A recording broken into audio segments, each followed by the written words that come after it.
Sa lahat po ng mga nanonood ngayon, maraming pong salamat sa inyong walang sawang pagsuporta. Pero mas maganda kung kayo po ay magsusubscribe para mas marami po ang makaalam at maingganyo. I-share nyo din po ang ating YouTube channel at ang aking pong ibang mga social media accounts. Para sa araw na ito sa ating episode, may mga pagpipilian tayo sa buhay natin na madalas tayong nahihirapan na mag-decide. Lalo na kung marami tayong bagay at mga tao na dapat isakripisyo. Pero ano nga ba ang dapat natin gawin para maging masaya tayo? Ano ang mga dapat nating piliin na iwanan at isakripisyo? Ang pangarap na matagal nating pinaghirapan bago maabot? O ang taong mahal natin na minsan nating pinangarap na makasama sa panghabang buhay? Dear Papa Dudut, itago niyo na lamang po ako sa pangalang Dennis, 49 years old.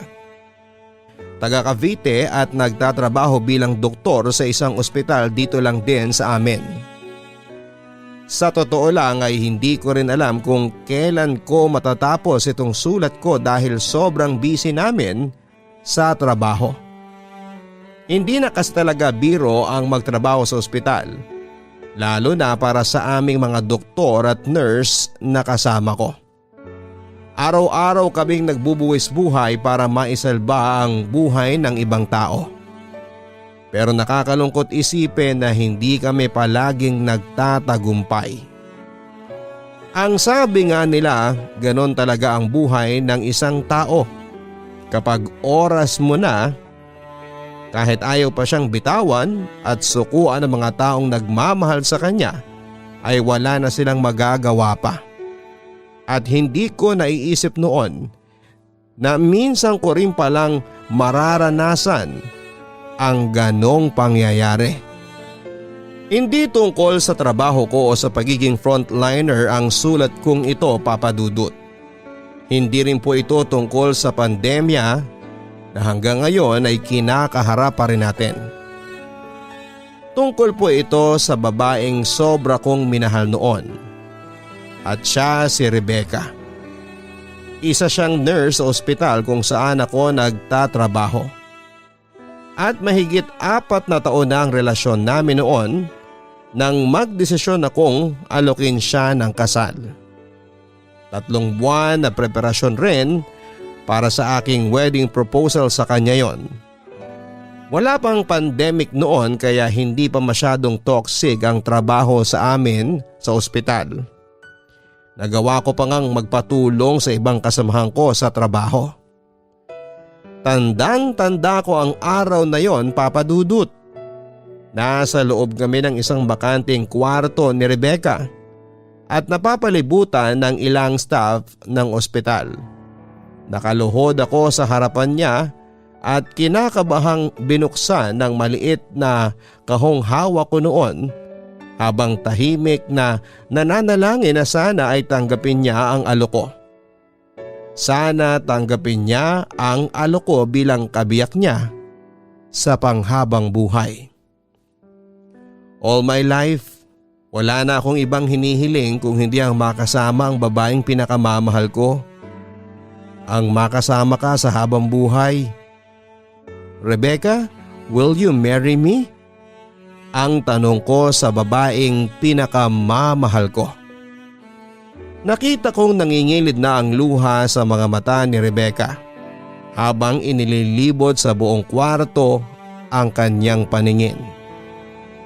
Ang bawat isa ay may kanya-kanyang hawak na mga bulaklak, lobo o mga letra na bumubuo ng mga salitang Rebecca, will you marry me? Ilang saglit pa bago niya nagawang salubungin ang mga tingin ko na may ngiti sa mga labi.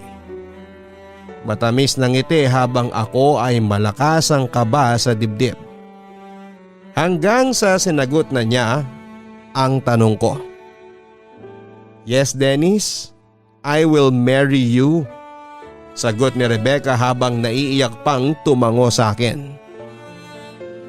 Umugong na ang malakas na palakpakan at masayang hiyawan sa loob ng kwartong yon. Masaya pero sobrang kinakabahan pa rin ako ng mga oras na yon, kaya nanginginig pa ang mga kamay ko habang isinusuot sa palasingsingan niyang daliri ang hawak kong singsing. At pagkatapos ay tumayo na ako at ikinulong sa mga palad ko ang magkabila niyang pisngi. Sa tanang buhay ko ay noon lang ako umiyak sa harap ng isang babae, Papa Dudut, habang napapalibutan kami ng maraming tao. I love you, Rebecca. Sabi ko bago siya hinalikan sa kanyang mga labi. Hindi na rin ako nagsayang pa ng mga oras noon. At ng gabing kasabay ko ang mga magulang kong maghapunan ay sinabi ko na sa kanila ang plano kong pagpapakasal. Magpapakasal ka na? Kanino? Kay Rebecca? Tanong ni Mama. Ma, si Rebecca lang naman po ang girlfriend ko, hindi ba? Natatawang sagot ko pa. Hindi ba nasa London ang parents niya? Paano kapag sumunod na siya doon? Ano nang magiging plano mo? Muling tanong pa ni Mama. Baka sa boses niya ang inis at pagkadismaya sa planong pagpapakasal na sinabi ko noon. Mahal, hayaan mo na si Dennis na magdesisyon tungkol sa mga bagay na yan. Matanda na siya at alam na niya ang dapat gawin. Ang sabi naman ni Papa na patuloy lang sa ginagawa niyang pagkain. Concern lang naman ako kay Dennis. Hindi dahil sa masasayang ang pinagpaaral natin sa kanya. Dahil hindi naman tayong may gusto na magdoktor siya kung hindi siya mismo. Ibinaling ni Mama ang tingin sa akin bago nagpatuloy sa pagsasalita. Imagine this, anak, ha? Bata ka pa lang ay sinasabi mo na gusto mong marating ang pagiging doktor at heto na nga.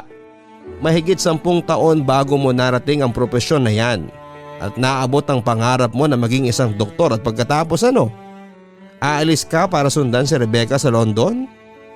Pag pumunta ka sa London, ano namang magiging trabaho mo doon? Nurse? Caregiver? Janitor? May inis sa boses na sunod-sunod na tanong ni Mama. Isang buntong hininga naman ang binitawan ko bago inilagay ng maayos ang kubyerto sa ibabaw ng plato. Medyo nawala na kasi ako noon ng ganang kumain. Sa mahigit 4 na taon naming relasyon ni Rebecca, naramdaman ko namang tanggap na siya ni na Mama at Papa bilang babae na nais kong makasama sa panghabang buhay. Pero nang malaman ni Mama na nasa London ang mga magulang ni Rebecca ay paulit-ulit na niyang sinasabi sa akin na walang patutunguhan ang relasyon naming dalawa. Masasayang lang daw ang pag-abot ko sa mga pangarap ko na maging doktor kapag tinuloy pa namin ni Rebecca ang relasyon naming dalawa. Sigurado ka na ba talaga, Dennis, sa plano mong pagpapakasal sa kanya? Napangiti ako sa tanong ni Papa sa akin. Sa lahat ng naging girlfriend ko, kay Rebecca ko lang nakita at naramdaman ang sarili ko na gusto ko nang lumagay sa tahimik na buhay. Siya ang nag-iisang babae na nakita kong gusto kong makasama sa habang buhay at maging nanay ng mga magiging anak ko. Kaya sigurado ako mula sa umpisa pa lamang ng relasyon naming dalawa na siya talaga ang gusto ko na pakasalan at mapangasawa. Opo pa, alam niyo naman kung gaano ako kaseryoso sa kanya noong una pa lang. Sagot ko. Bakit biglaan ang pagpaplano ninyong pagpapakasal? Don't tell me na pregnant siya. Si Mama ang muling nagtanong. Of course not, Ma. Alam mo namang nagmana ako sa inyo ni Papa. Sagot ko. Christian kasi ang religion namin at kagaya ng mga magulang ko, naniniwala ako na dapat mauna ang pagpapakasal bago ang pagsisiping ng 2 taong nagmamahalan. Bakit biglaan nga? Muling tanong ni Mama. Ngiti na lamang ang naisagot ko sa kanya. Marami rin kasi ang nag-aakala noon na buntis si Rebecca, kaya nag-propose na ako sa kanya ng kasal. Actually, kahit ako ay hindi ko maisip kung bakit nga ba bigla ko na lang gustong lumagay sa tahimik na kasama siya. 3 buwan ko yung pinagplanuhan. Naalala ko na 4 na buwan na rin pala ang nakakaraan noong ikwento niya sa akin na inaayos na ng parents niya ang petition para makasunod siya sa London. Hindi ko alam kung yun na nga ba ang dahilan ko o sadyang hindi ko lang din maamin sa sarili ko na takot akong maiwan ni Rebecca at matapos ang relasyon naming dalawa. Hindi ko na sinabi pa kay Rebecca ang naging reaksyon ng mga magulang ko tungkol sa plano naming pagpapakasal. Dahil para sa akin ay hindi na yun importante pang malaman ng fiancé ko. Han, may itatanong ako. Sabi ko habang hawak ang kamay ni Rebecca at naghihintay ng order naming pagkain para sa hapunan sa loob ng paborito naming restaurant. Ano yun, Han? Nakangiting tanong niya. Napakaganda talaga ni Rebecca lalo na kapag ngumingiti kagaya ng mga oras na yon. Are you gonna leave me? Tanong ko. Ano bang klaseng tanong yan? Siyempre hindi. Magpapakasal na nga tayo, hindi ba? Natatawang patanong na sagot niya. Napangiti na rin ako sa mga sinabi niya. Tama naman siya. Magpapakasal na kaming dalawa at magiging happily married couple kagaya ng mga palabas sa teleserye. Paano kapag pinasunod ka na ng mga parents mo sa London?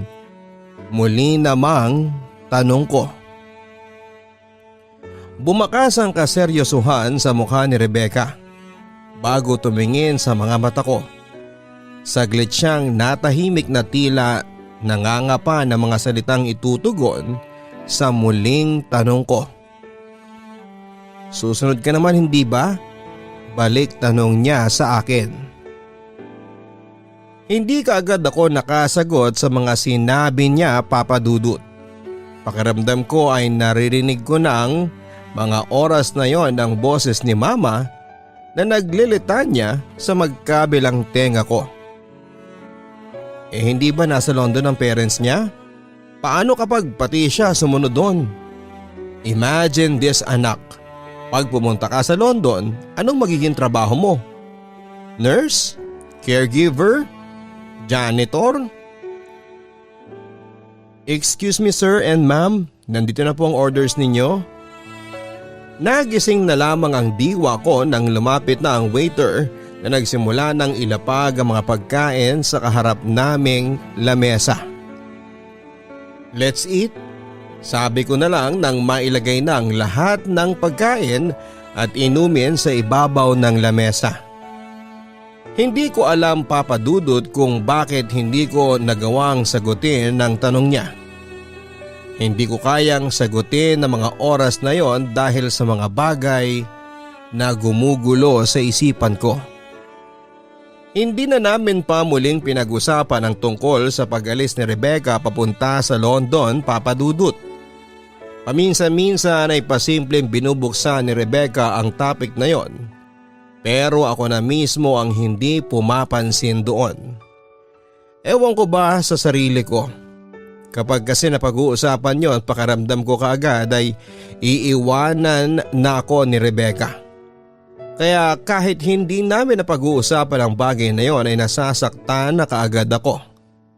Hindi ko rin naman kasi alam kung ano ang magiging buhay ko sa London. Pero hindi ko rin kakayanin na mawala sa buhay ko si Rebecca. Kaya naman hanggang sa mga oras na yon ay lito ang isip ko sa dapat kong isipin at magiging desisyon. Han, hanggang anong oras ang duty mo? Tanong ko kay Rebecca. Nang makalabas kami ng kwarto kung saan ay chine-check up ko ang isa sa mga naka-inpatient na pasyente.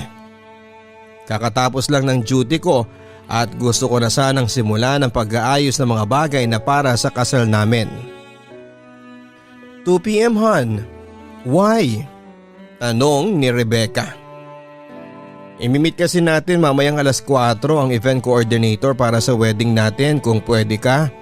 Sagot ko.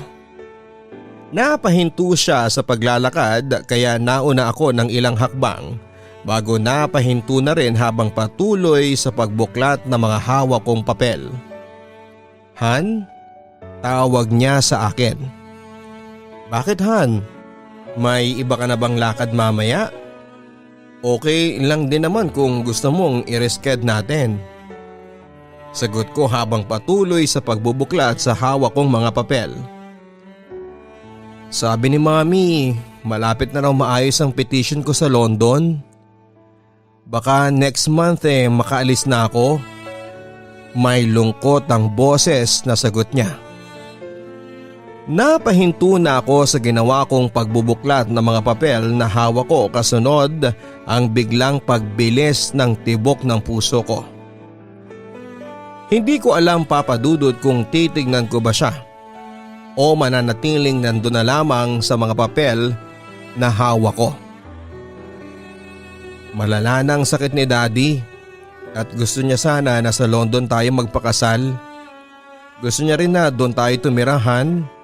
Muling sabi niya sa akin. Napatiim ang mga bagang ko habang sinusubukang kapain ang mga salitang dapat na isagot ko sa mga sinabi niyang yon.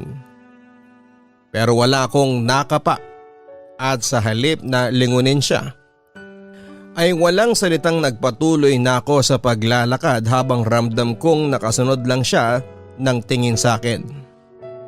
Matagal na niyang sinabi sa akin ang bagay na yon, Papa Dudut. Pero sa halip na pag-usapan namin ay pinipilit kong baguhin ang paksa ng usapan. Hanggang sa dumating na nga ang oras na alam kong hindi ko na magawang iwasan pa. Ang pag-usapan, ang pag-alis niya at pag-iwan niya sa akin. Hindi ko na muna kinausap noon si Rebecca kasi hindi ko rin alam ang sasabihin ko sa kanya. Dahil naunang natapos ang duty ko, nauna na rin akong umuwi sa kanya.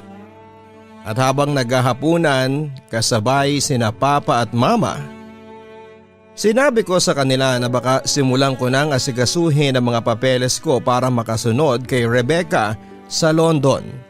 At doon na magpakasal at manirahan.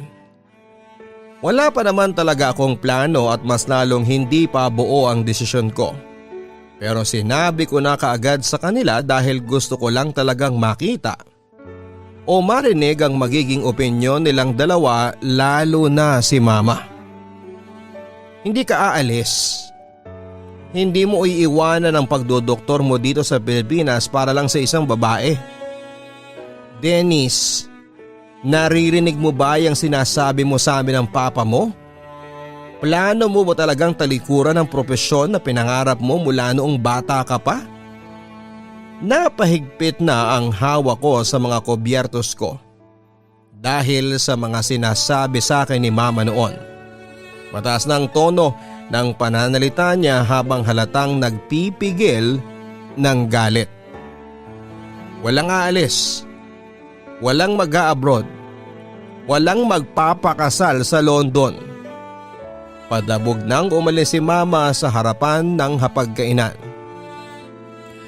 Alam kong nasira na ang hapunan namin kaya nawala na rin ako ng gana at tuluyan ng binitawan sa plato ang mga kobyertos ko. Tahimik pa rin ako pero nasa plato kong may laman pa ng mga pagkain ang aking tingin. Dennis, hindi basta-basta ang desisyon at plano na balak mong gawin.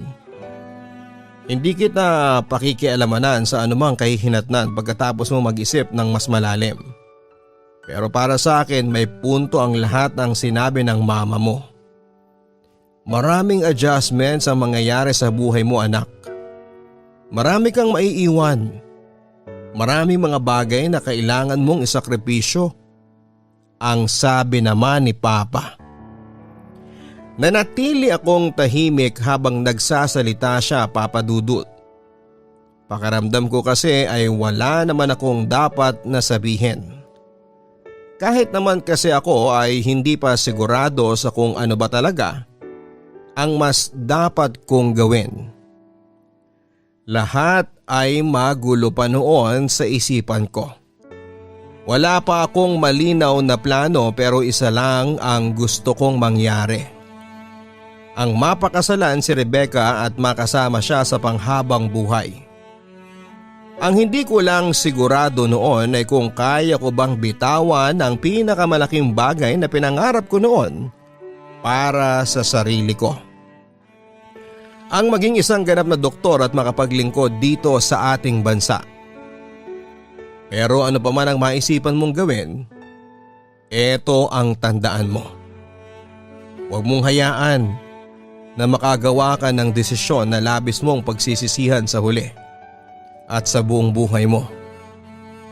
Piliin mo kung ano magpapasaya sa iyo sa habang buhay at kung ano man ang mapili mo sa huli, kung saan ka magiging masaya. Ano pa man yan, Dennis, susuportahan ka namin ng mama mo. Nakatulala pa rin ako sa natira kong kanin at ulam pero wala doon ang isipan ko. Tama si Papa. Isang malaking pagbabago sa buhay ko ang mangyayari anumang desisyon ang piliin ko. Mula ng gabi na yon, Papa Dudut, ay sinimulan ko na munang iwasan si Rebecca. Yun ang paraan ko para makapag-isip ako ng mas maayos na plano para sa sarili ko at sa aming dalawa. Pero sa paglipas ng mga araw, parang lalo lang gumulo ang lahat sa isipan ko. Han, iniiwasan mo ba ako? Tanong ni Rebecca. Nagpatuloy ako sa paglalakad at hindi siya pinansin, Papa Dudut. Nakatuon ang tingin ko sa hawak kong clipboard na may mga papel habang may dalawang nurse na nakasunod sa akin. Si Abby na naka-assign sa pasyenteng pupuntahan ko at si Rebecca na bigla na lang sumulpot sa tabi ko. Dennis, ano ba, kausapin mo naman ako? Muling sabi niya. Huminto na ako sa paglalakad nang nasa may pasilyo na kami kung saan ay walang masyadong dumadaan na tao at inabot ko kay Abby ang hawak kong clipboard bago ito sininyasan na mauna na siya sa isang pasyente na dapat ay sabay naming pupuntahan. Hinarap ko na sa wakas si Rebecca nang makalayo na si Abby. Now, what do you want me to say? Tanong ko kay Rebecca.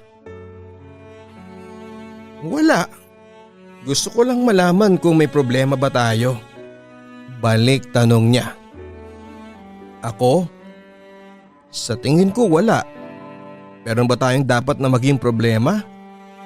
Muling pagtatanong ko. Para sa akin ay wala naman kasi kaming dapat na maging problema. Wala kahit may narinig akong balita na malapit na ang flight niya papuntang London.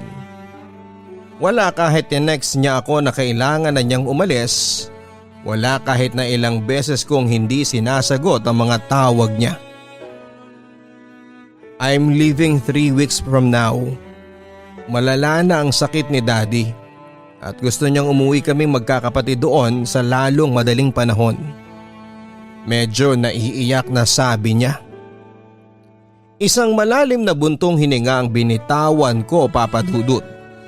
Ang bigat ng pakiramdam ko ng mga oras na yon na para bang napakahirap magbitaw ng kahit na anong salita sa harapan niya.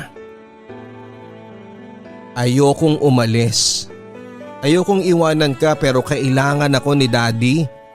Patuloy na sabi niya. Kailan ka babalik? Tanong ko kay Rebecca. Pigil na rin ang luha ko noon pero basag ang boses ko. Hindi kaagad siya nakapagsalita at alam kong pinag-iisipan niyang mabuti noon ang magiging sagot niya sa tanong ko.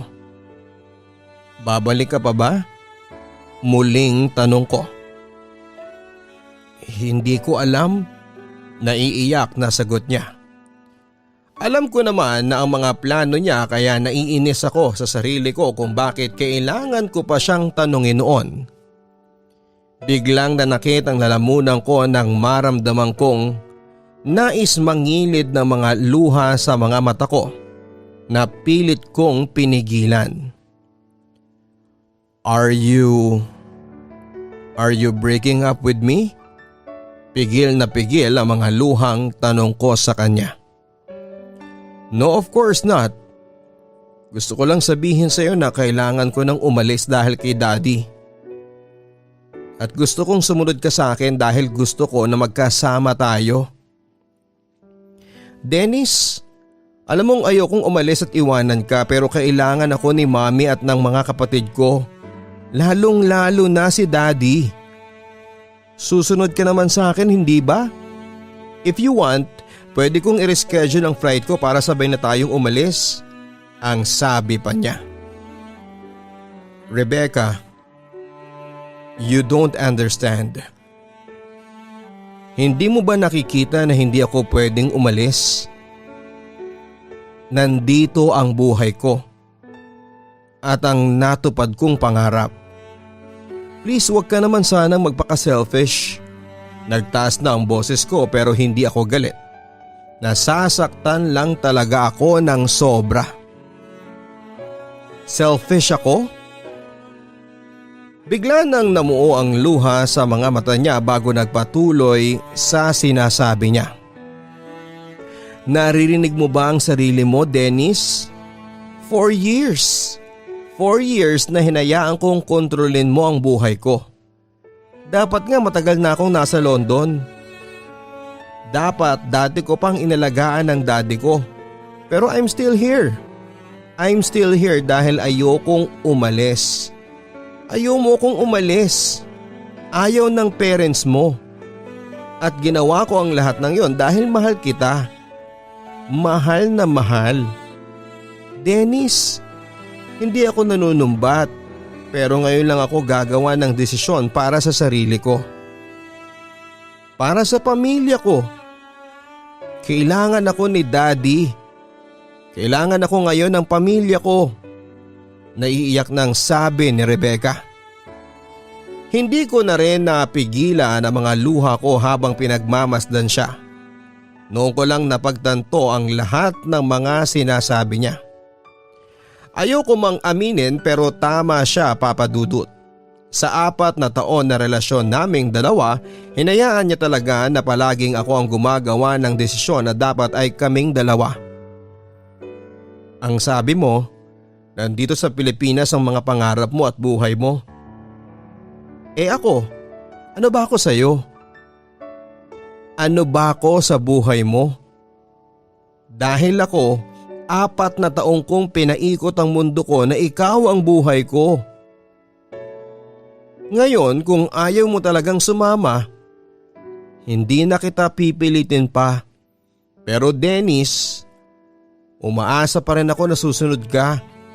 Muling sabi niya. Maraming adjustment ang mangyayari sa buhay mo. Marami kang maiiwan. Maraming mga bagay na kailangan mong isakripisyo. Boses ni Papa na umiikot noon sa isipan ko bago binawi ko ang kamay ko mula sa pagkakahawak ni Rebecca. Hindi ko kayang iwanan ang buhay ko dito sa Pilipinas. Hindi ko kayang bitawan ang pangarap na napakatagal bago naabot. Hindi ko kaya. Hindi pa.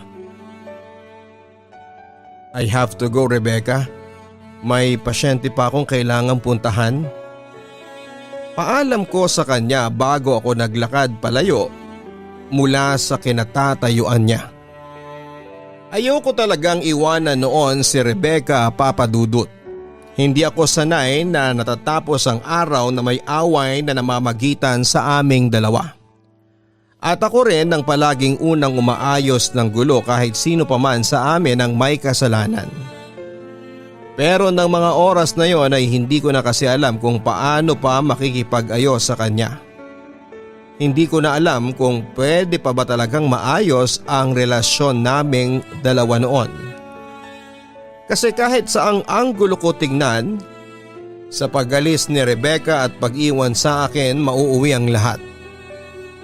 Mabilis na lumipas sa mga araw noon na hindi na kami nag-usapan ni Rebecca. Hindi ko na siya kinausap pa kahit na ilang beses niya akong sinubukang lapitan. Mas lalong hindi ko na sinasagot ang mga tawag o text niya. May mga kaibigan kami na tumatawag at nagte-text sa akin para tulungan si Rebecca na magkausap kami. Pero labis talaga ang pag-iwas ko sa kanilang lahat at sinabi ko na sana huwag na silang makialam pa sa amin. Hanggang sa mapagod na lang din si Rebecca, nasuyuin ako. At kahit nga nasa isang ospital kami, ay hindi na rin kami madalas nakikita noon dahil alam kong naging sobrang abala niya sa pag-aayos ng mga papeles para sa pag-alis niya. Hanggang sa dumating na nga ang araw na pinagdadasal ko na sana'y hindi dumating pa. Ang araw ng pag-alis niya. Hindi ako pumasok sa ospital at nagstay na lamang ako sa bahay sa loob ng kwarto ko. Gusto ko lang mapag-isa at makapag-isip. Inabot ko ang cellphone ko at kinansel ang mga text message at missed call ni Rebecca na nakadisplay sa screen. Binuksan ko ang Facebook ko kung saan ang post kaagad niya ang bumungad sa akin. I'm still waiting for you. Alam ko na darating ka. Mahigit 1 oras na ang post na yon ni Rebecca pero nasa top pa rin ng newsfeed ko sa dami ng likes at reactions na sad. Pinunasan ko ang mga luha ng mata ko bago napatingin sa orasan na nakasabit sa dingding. Alam kong sa mga oras na yon ay nakalipad na ang eroplanong kinalulunan ni Rebecca. Ang eroplanong magdadala sa kanya palayo sa buhay ko. Ngayon lang ako gagawa ng desisyon para sa sarili ko.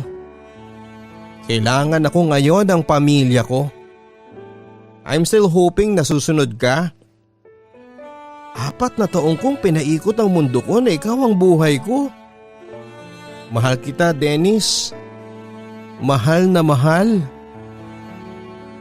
Huwag mong hayaan na makagawa ka ng desisyon na labis mong pagsisisihan sa huli at sa buong buhay mo. Piliin mo kung ano ang magpapasaya sa iyo sa habang buhay. Yon ang mga sinabi ni Rebecca at ni Papa noon na patuloy kong naririnig sa isipan ko. Lalo lang akong naguluhan at naiyak. Lalo akong nasaktan, Papa Dudut. Muling nangilid ang mga luha sa mga mata ko. At nang simulan kong basahin ang mga text message ni Rebecca at mga text message ng pamamaalam niya sa akin.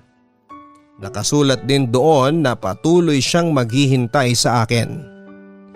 Patuloy siyang aasa na susunod ako sa kanya dahil mahal ko siya. Ilang saglit pa ang lumipas noon nang maisip ko na tama siya na mahal ko siya at nagkamali ako sa naging desisyon ko na iwasan siya. Tama si Papa na dapat ay mas pag-isipan ko pang mabuti ang lahat. Pinunasan ko ang mga luha bago bumangon sa kama. Pinuntahan ko ang tukador kung saan nakalagay ang mga importanteng papeles na naglalaman ng mga pagkakakilanlan sa akin. Nag-decide ako noon na sisimulan ko nang asikasuhin ang passport at ang visa ko. Asikasuhin ko ng lahat para makasunod na ako sa kanya sa London. Susundan ko si Rebecca. Nang mga oras na yon ay alam ko na kung ano ang kailangan ko, Papa Dudut. Kung ano ang magpapasaya sa akin sa habang buhay. Kung ano o sino ang totoong pangarap ko. At si Rebecca lang yon, wala nang iba. 3 mararahan na katok ang nagpahinto sa ginagawa ko at nagpalingon sa akin sa may pinto kung saan ay kaagad na tumambad sa akin sina Papa at si Mama. Dennis? Baka sa mukha nilang pareho ang labis na pag-aalala na pinagtataka ko. Lalo na sa mukha ni Mama na tila anumang oras ay maiiyak na. Ma? Pa? Bakit po? Tanong ko. Kinakabahan na ako at wala pa man silang sinasabi, yung pakiramdam na parang hindi ko magugustuhan anumang oras ang sasabihin nila. Biglang tumunog ang message tone ng cellphone ko. Isa, dalawa, mahigit 3 sunod-sunod na message tone ang narinig ko na tila ba birthday ko noon at sunod-sunod ang mga birthday greetings na dumarating sa cellphone ko ang meron. Bigla ring tumunog ang telepono sa loob ng kwarto ko. Hindi ko na alam at naguguluhan na ako. Naguguluhan na ako sa kung ano ang uunahin ko. Ang mga text message sa cellphone ko, ang nagre-ring na telepono, o ang weird na kinikilos ng mga magulang ko. Nagsimulang maglakad si Papa palapit sa malaking TV na nasa loob ng kwarto ko. Huminto na rin ang mga ingay na ginagawa ng cellphone ko at ng telepono. Tahimik akong nakasunod ng tingin kay Papa na binuksan ang TV kung saan isang flash news ang pinapalabas na parabang timing sa nangyayari noon. Napalunok ako nang mabasa ko kung nasaan ang lokasyon ng nagbabalita. Sa airport kung saan dapat naroon si Rebecca. Isang aksidente ang naganap malapit sa airport, Papa Dudut. Dead on the spot ang mga taong involved sa nasabing aksidente. Nabunggo ang sinasakyang taxi ni Rebecca papunta sa airport, Papa Dudut. Lalong nanginig na ang buong katawan ko bago tuluyang napaluhod. Nang kasama sa listahan ng pangalang lumabas ang pangalan ni Rebecca sa umano ay kasama sa aksidente. Wala akong naintindihan pa sa mga sumunod na sinabi ng newscaster. Muli nang nanlabo ang mga paningin ko dahil sa mga luha. Hindi ko na tuluyang napigil ang mapahagulhol sa sakit na nararamdaman ko. Nananaginip lang ba ako? Bangungot ang lahat ng ito. Hindi ito totoo. Hindi ito pwedeng maging totoo. Yon ang paulit-ulit na sigaw ko sa isipan ko. Anak, ang wika ni Mama. Naramdaman ko ang mahigpit na yakap ni Mama na nagpamulat sa akin na nasa realidad ako. Na hindi ako nananaginip, na lahat ng iyon ay totoong nangyayari sa buhay ko. Mas naramdaman ko noon ang sakit ng katotohanan. Ang sakit na may halong pagsisisi. This is not happening. This is not real. Ayoko. Hindi ko kaya. Umiiyak na sabi ko. Yakap ni Papa ang lalong nagpaiyak sa akin. Naramdaman kong pati sila ay umiiyak na rin. Hindi pwedeng mawala si Rebecca. Susundan ko pa siya. Susunod ako sa kanya sa London. Magpapakasal pa kaming dalawa. Bubuo pa kami ng isang napakasayang pamilya. Isang masayang pamilya kagaya ng mga pangarap na binuo namin ng magkasama. Mga pangarap na kahit kailan ay hindi na matutupad. Isang araw ang lumipas bago ko nagawang dumalaw sa burol ni Rebecca. Muli kong naramdaman ng kirot sa dibdib ng mga oras na yon. Doon ko kasi mas lalong napatunayan na wala na siya. Wala na talagang pag-asa na muli ko siyang makasama at makayakap. Tahimik lamang ako na lumapit noon sa kanyang kabaong at pinagmasdan siya. Maayos na ang kanyang itsura at napakaganda pa niya kahit halata ang patong-patong na make-up na nakalagay sa kanyang mukha. At ng mga oras na yon ay gusto ko nang buksan ang kabaong at yakapin ang kanyang katawan. Gusto ko siyang halikan at bago magising siya, kagaya ng mga nababasa o napapanood ko sa mga fairy tale noong bata pa lamang ako. Pero hindi na ako bata noon. At alam ko na wala ng magic ang kaya pang gumising sa babaeng mahal ko. Ilang araw lang din ang naging burol noon para kay Rebecca. At sa mga araw na yon ay halos hindi ako umalis sa tabi ng kabaong niya. Tahimik lamang ako at palaging nakatulala sa kanya.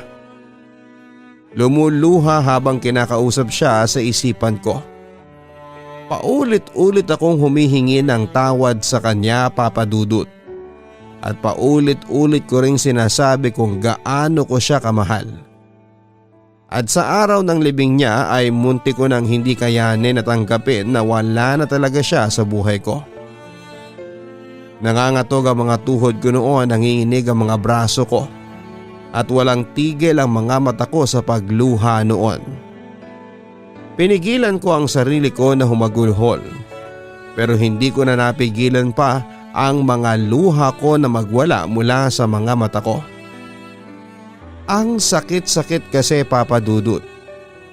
Sobrang sakit na sa huling pagkakataon na nagkasama at nagkausap kami ni Rebecca, ni hindi ko man lang nasabi sa kanya kung gaano ko siya kamahal. Hindi ko man lang siya naipaglaban. Hindi ko man lang siya nagawang pagbigyan sa pangarap na gusto niya para sa aming dalawa. Hindi ko man lang napili ang relasyon namin noon. Yun siguro ang dahilan kung bakit triple ang sakit na naramdaman ko sa dibdib ko dahil sa pagkawala niya. Kirot at labis na pagsisisi ang nangibabaw noon dito sa dibdib ko. Lalo na at kahit kailan, hindi ko na maibabalik pa ang nakaraan para madugtungan ang kwento naming dalawa. At wala na akong ibang pagpipilian kung hindi ang tanggapin ng pagkawala ni Rebecca sa buhay ko. Papa Dudut, mahigit 20 taon nang nakakalipas nang iwanan ako ni Rebecca. Pero ang pag-iwan na ginawa ay ang paraan na wala na talagang balikan. Mas okay pa nga sana kung sa London lang siya pumunta para kahit papaano ay may paraan pa para makausap ko siya, makita at makasama ko siya.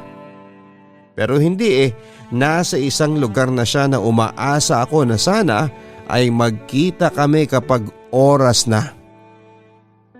At kapag nangyari yon, paulit-ulit kong sasabihin sa kanya kung gaano ko siya kamahal at siya lang ang nag-iisang babae na gusto kong makasama sa panghabang buhay. At hanggang sa kabilang buhay, Papa Dudut. Mahigit 20 taon na ang nakalipas, Papa Dudut, pero heto ako at naiiyak pa rin habang sinusulat ko tong liham na ito. Hindi na muli pang tumibok para sa ibang babae ang puso ko.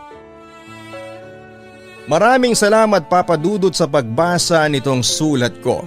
Lubos na gumagalang ang masugid ninyong tagapakinig, Dennis. Hindi lahat ng desisyon na ginagawa natin sa buhay ay palagi pong tama. Hindi rin lahat ay palaging mali. At may mga desisyon tayo na may dalang panghabang buhay na pagsisisi sa ating puso. Maraming salamat po, Doc Dennis, sa pagbabadala ninyo ng sulat dito sa aking programa para maibahagi ang inyong kwento sa ating mga tagapanood at mga listeners. Nakakalungkot talagang isipin na sayang at hindi na nadugtungan ang inyong kwentong pag-iibigan ni Miss Rebecca. Nakakapanghinayang na hindi man lang kayo nabigyan ng chance na muling magkita para subukan na labanan ang mga pagsubok na darating kung sakaling sa ibang bansa na kayo manirahan. Ganun pa man, alam ko na kahit paano ay masaya si Miss Rebecca dahil nakikita niya kayo, Doc Dennis, na patuloy na nagpapakatatag kahit na hindi mo na siya kasama. Ganon kasi talaga ang buhay, unahan lang sa pag-alis sa mundong ito. Pero naniniwala ako na hindi man kayo nagkatuluyan sa panahong ito ay palaging may nakalaan at tamang panahon para sa inyong dalawa na tunay na nagmamahalan. Maraming salamat sa inyong walang sawang pagsubaybay sa Papa Dudut Stories. Hanggang sa muli, ako po si Papa Dudut. Don't forget to like, share, and subscribe sa ating channel. Maraming salamat po. Ang buhay ay mahiwaga, laging may lungkot at saya. Sa Papa Dudut Stories, laging may karamay ka.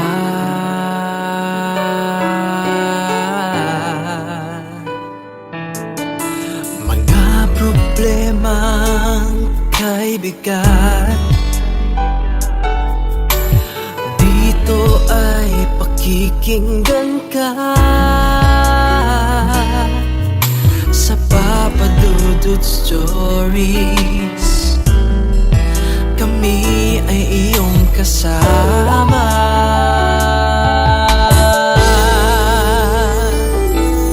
Dito sa Papa Dudut Stories, ikaw ay hindi nag-iisa.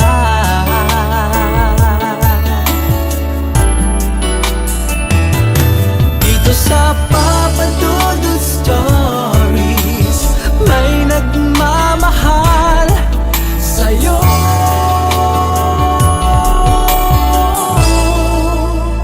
Papa Dudut Stories,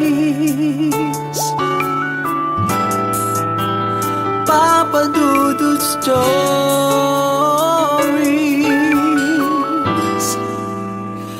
Papa Dudut Stories.